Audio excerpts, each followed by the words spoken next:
of Block 1. Painful reminders of lost homes.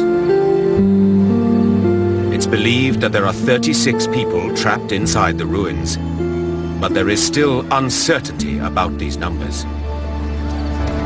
By days 2 and 3, international rescue teams are responding to Malaysia's call for help.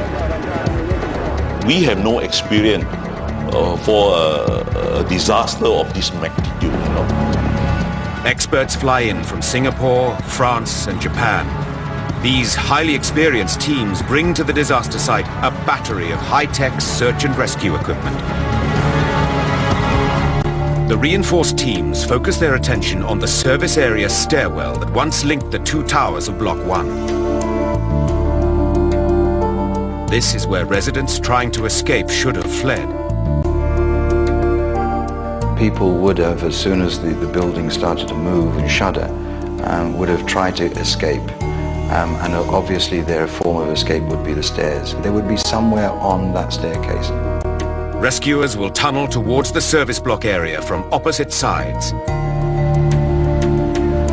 The international teams use search cameras, an extension of the human eye, to peer into voids inside the collapsed structure.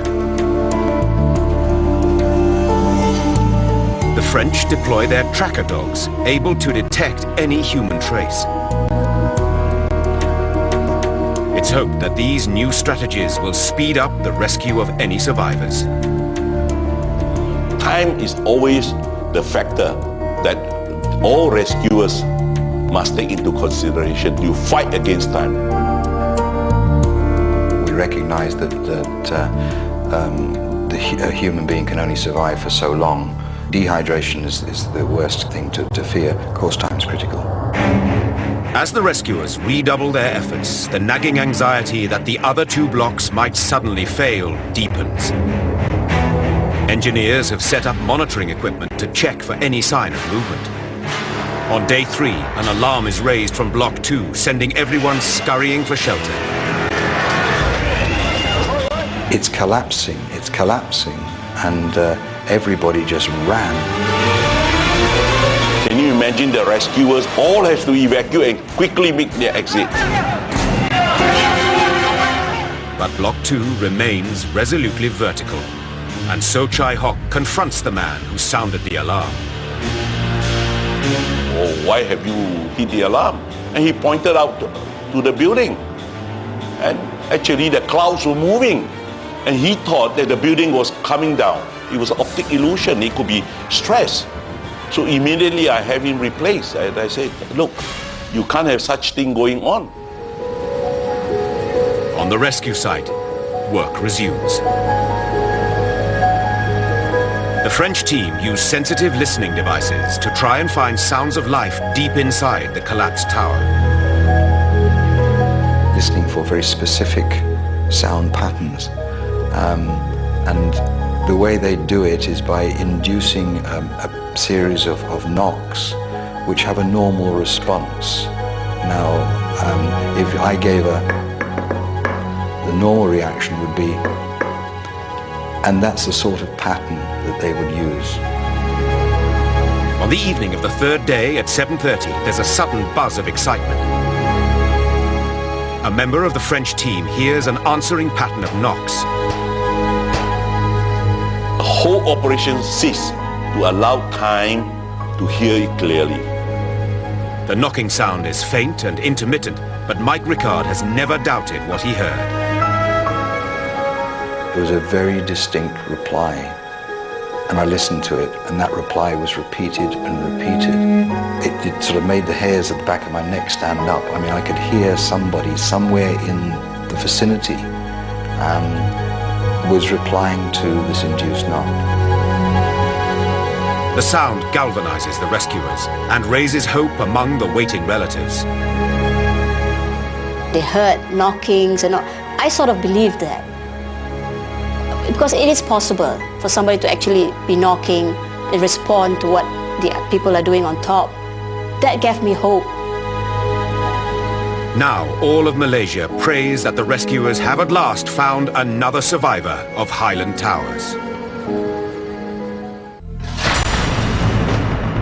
5 days after the catastrophic collapse of Highland Towers Block 1, the rescue operation continues day and night. So far, just 3 of the residents who were inside at the time the tower collapsed have been found alive. One of them, Shizui Nakajima, has died from her injuries in hospital. But now, the French rescue team has detected the sound of knocking from somewhere deep inside the rubble and have been using the knocks for over a day to try to locate one or more survivors. The rescuers know that this fragile sound is the last chance to find anyone alive. It came from within the structure, that's all I could say. Where within the structure, don't know, because the way that sound travels through concrete is weird and wonderful. You can't say it's over there and how far over there. You just don't know. We do not give up so easily. We will continue. Even we can save one more life. It's worth the effort of all of us there. That was the bottom line which we told our people. Even one more life, I say. For 2 more days, the rescuers listened to the fading knocks, frantically trying to locate the source of the sound. But at the beginning of day 7, there is a heart-stopping silence. The knocking stops and is never heard again. That silence is the end of hope. Hope is the last thing you lose, but you know, it is very, very painful when you have to face that. My hope died at day 7.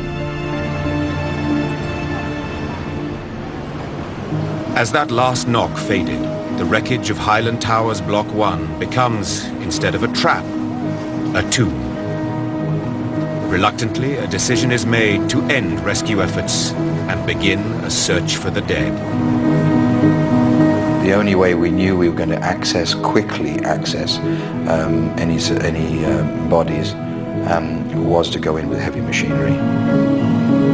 As the machines begin smashing up the rubble, the emotional impact on the waiting relatives, who now realize that no one can still be alive, is shattering.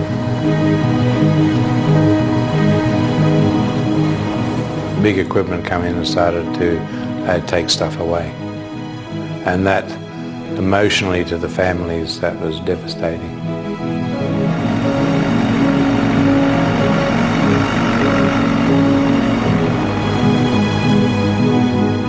Obviously we can't and don't want to leave anybody unaccounted for.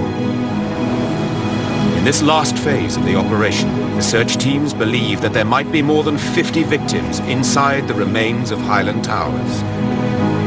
A terrible odor begins to permeate the site, the unmistakable smell of death.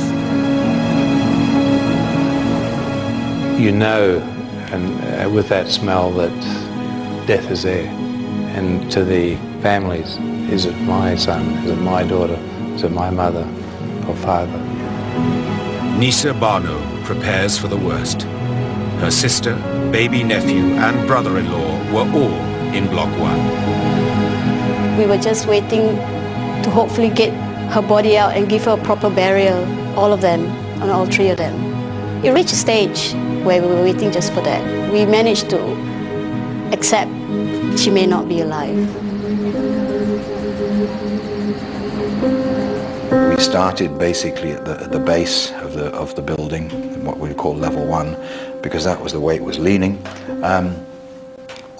We would just progressively work floor by floor, demolishing, removing, demolishing, removing. And that's why, when it didn't take us long at that stage, before we came across the first of the bodies at ground floor. It was just after sundown on day 8. As soon as we came across anything recognizable as a body, we would then stop, go back to basically utilizing hand tools and removing physically by hand the rubble around the bodies to allow us access to bring them out as intact as possible.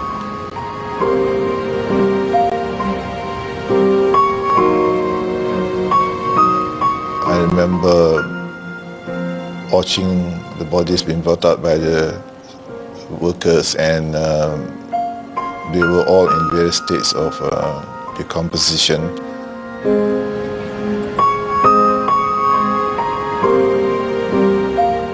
I remember seeing a lady clutching the Holy Quran. I remember seeing a woman clutching a child with both arms.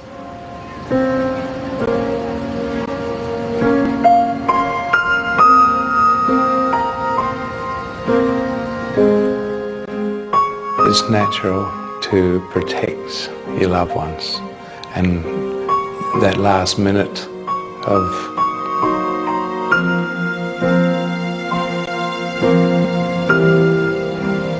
the remains of Dr. Rizwan's sister Rosina and her husband Carlos are found the next day.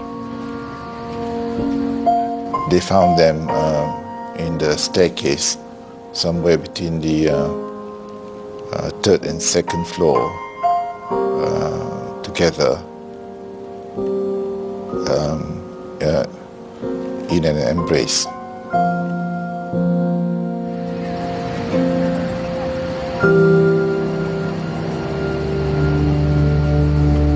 All the remains are taken to the Kuala Lumpur mortuary. By the end of the recovery operation, the disaster team has found the remains of 47 residents of Highland Towers, bringing the final death toll to 48, including the Japanese woman Shizue Nakajima, who died in hospital.